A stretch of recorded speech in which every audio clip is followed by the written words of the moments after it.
Most people in Powlin village barely remembered his real name. Some called him the cook, others that quiet mechanic, but no one ever bothered to ask who he used to be.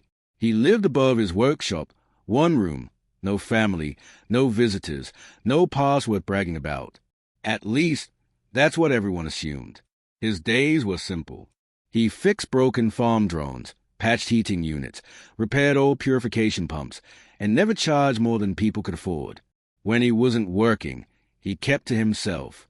No drinking buddies, no gossip, no drama, just quiet routines and long evenings with the workshop lights on. 10 years ago, during a brutal winter, the old orphan shelter burned down. 5 kids survived the fire. No one had space for them, and the local council pretended it wasn't their problem. The village was too poor to feed its own, let alone take in homeless children. People looked away because it was easier, but he didn't. He found the kid sleeping behind a collapsed fence near the scrapyard, shaking under thin tops. He didn't say a word, just left a pot of hot stew, real bread, not ration bars, and blankets thick enough to matter. The next night, he came back, and the next. He never asked their names, never spoke more than a few words. They called him Uncle Steam because his coat always smelled like engine heat and warm spices. When the weather eased and a relief group finally came from the inner colonies, the kids were taken away. He didn't follow, didn't wave, didn't explain. He just went back to work like nothing happened. People forgot. They moved on. The kids became a sad memory that faded like most tragedies do when they stop being loud. And he never mentioned it again. But not everyone forgot. Some memories grow in silence. Some gratitude doesn't need noise to exist. Somewhere far beyond that poor village, the children he fed didn't just survive. They rose into a future no one in Powlin could have imagined. That's why, a decade later, when the sky tore open with engines built for kings, the quiet man tightening screws on a busted harvester didn't know his life was about to be dragged out of hiding in front of the entire world. The first person to see the ship wasn't him. It was a shepherd boy chasing a runaway wool beast across the East Ridge. He heard the tremor before he saw the light, like thunder trapped under the ground. When he looked up, the clouds were splitting apart in clean, perfect lines, as if someone had sliced the sky with a blade of light. By the time the boy ran back screaming, half the village was already outside. Farmers left their tractors mid-row. Traders abandoned their stalls in the square. Even the old men who hadn't stood straight in years were leaning on canes just to catch a glimpse. Starships didn't land here. Powlin wasn't on any royal route. It wasn't even on most maps. No supply caravans, no officials, no patrols. Just decades of being ignored. Yet the vessel descending now looked nothing like the bulky cargo shuttles people sometimes saw in distant sky lanes. This one was long and sleek, forged from storm-gray alloy with veins of gold light running along its hull. Crest markings shimmered across its wings, symbols no one here had the education to read, but everyone felt the weight of them. Kids pointed. Adults backed away. Some dropped to their knees out of fear or habit. The air tasted charged, like static after a lightning strike. He didn't notice any of that at first. Inside his workshop, the world was quieter. Tools clinked in a metal tray while he patched the wiring on a water pumper. The noise outside reached him as a distant roar, but he ignored it. Villagers panicked every time a cargo hauler flew too low.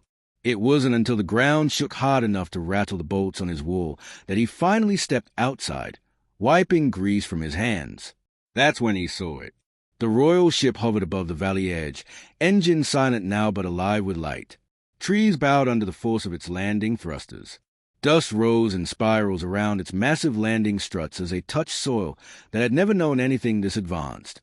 People didn't run. They froze. The ship's ramp remained sealed, but a broadcast screen activated on its hull, large enough to cover half the square. A crest appeared first, then a sentence in Galactic common, glowing in white letters. For years, he'd trained himself not to react to that name. Arunhale was someone he'd folded up and locked away like an old letter no one should ever read again. The man people knew he had no history, no records, no scars except the ones hidden under his sleeves. Yet hearing it spoken across the valley, projected from a ship that could erase this entire settlement with one pulse, woke something he thought was long dead. The villagers backed away from him slowly, as if stepping around a bomb they hadn't known they were living beside. Some looked at him with suspicion, others with fear, a few with sudden, awkward respect, like they'd just discovered they'd been tipping a street musician who used to be a king. He didn't speak, didn't defend himself. He just stared at the ship, jaw locked, thoughts racing. No one from his past should have been alive. No one with authority should have remembered. And definitely no one should have had access to his real name. A mechanical thud echoed across the valley. The ramp began to descend. Slow, deliberate, loud enough to make teeth buzz. Dust churned. A column of armored soldiers stepped out with synchronized precision. Their uniforms weren't local militia cloth or off-world police fabric. This was Royal Command grade. Tailored, emblem-stamped, layered with tech that even black market smugglers couldn't steal. Villagers parted instinctively. Mothers pulled children behind them. Shepherds gripped their staves like that would matter. At the front of the formation was a man who looked too clean to breathe this air. His boots didn't pick up dust. His voice carried through an amplified collar. "Arun, hail," he said, scanning the crowd. "You are requested aboard the sovereign vessel Astrian by direct order of the Crown Heir of House Vila." Blank stares from the villagers. He felt his pulse thump behind his eyes, but stayed absolutely still. A murmur spread through the soldiers as they spotted him. The leader didn't ask for confirmation. He simply nodded once. Two of the soldiers stepped forward, not with weapons raised, but with a kind of posture used for greeting someone above their pay grade. Nobody here knew what that meant, but he did. He glanced at the workshop behind him. The tools, the quiet, the half-fix harvester. All of it suddenly felt like someone else's life. He could have run, but instead, he exhaled once and said the only thing his voice could manage without shaking. "I haven't used that name in 10 years. No one touched him. No one shackled him. The soldiers formed an escort, not an arrest line. That alone confused the villagers more than any weapon could have. People here had only seen soldiers for two reasons, collection or punishment. This looked like neither. The commander stopped a few paces away, studying him with the cautious respect of someone brief about a dangerous secret, not a common man. "You won't be forced," he said quietly, "but refusing won't change why we're here." Arun, though the name felt like a coat he didn't want to wear again, kept his voice low. "Tell me who sent you." The commander didn't answer.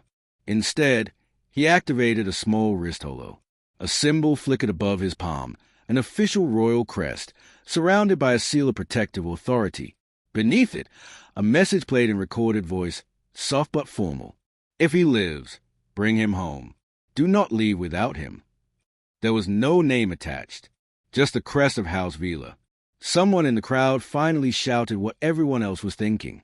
"What did he do? Who is he?" The soldiers didn't respond. It didn't matter. Rumors were already reproducing like wildfire.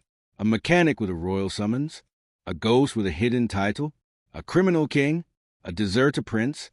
The villagers backed away from him like his shadow might explode. He wasn't thinking about them. His eyes were on the mountain ridge beyond the valley. A decade of silence pressed on his chest, heavier than any handcuffs. After a long pause, he nodded once. "Fine. I'll speak to whoever thinks they know me." The commander gestured toward the ship. "You'll want to clean up first. Transport is ready." Arun gave a dry breath that might have been a laugh. "If they waited 10 years, they can survive me with dust on my boots." As they walked toward the ramp, one of the younger soldiers glanced at him, then quickly looked away like he'd stared too long at the sun. Not fear, recognition. Gratitude. Maybe. Arun didn't know which felt worse.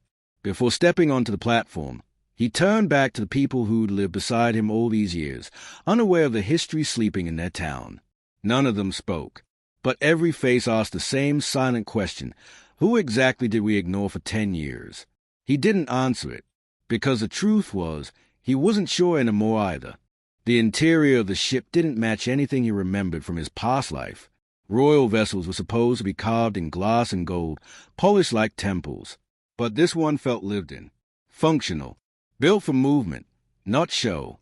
He noticed scuff marks on the flooring and repair seams in the walls, signs of people who'd been places they weren't meant to be. They led him through a tall corridor lined with pale light from recessed panels. Every few meters, another soldier posted along the wall glanced in his direction, not with suspicion, but something else, Recognition without context. The commander stopped outside a sealed door. They asked to speak with you alone first. They? Arun said, but the door was already opening. He stepped inside. The room wasn't ornate. Just clean metal walls, a long observation window, and a table with a glass of water placed like someone expected nerves. He didn't touch it. Footsteps approached from the adjoining passage. 3 young adults entered. 2 men and 1 woman, all in tailored uniforms bearing the same crest as a ship. Not palace guards, not ambassadors, something higher. Their posture was poised, but their eyes were anything but distant. The tallest of them, dark hair tied at the back, stopped a few steps away and removed his gloves with deliberate care. His voice, when it came, wasn't royal or cold. It was familiar in a way that punched the air from Arun's lungs. "You don't recognize us," the young man said quietly. "That's all right. We were different then." The woman beside him swallowed hard, hands trembling despite her uniform. "The night you found us behind the shelter," she said, "we thought you were going to chase us off." The smallest of the 3 laughed under his breath, not mocking, just overwhelmed. "You gave us stew when no one else would look at us." Arun's fingers curled without meaning to. He stared at them, really looked, and time rearranged their faces. Wind-burned cheeks replaced with regality, thin frames filled out with health, eyes that used to be fearful now holding titles and authority. The woman stepped forward, voice unsteady. "You didn't ask our names, but we never forgot yours." She paused, tears threatening but held back with pride. "We didn't just survive. We were taken in by House Vila, adopted, trained, raised." The tallest one spoke again, and this time the title landed. "We're not here to arrest you. We're here to bring you back, as a man who saved the future rulers of the crown." Arun had no words. For the first time in 10 years, silence didn't feel like escape. It felt like debt coming home. If you want an epilogue, a jump cut to public reaction, political twist, or royal court entry next, just tell me.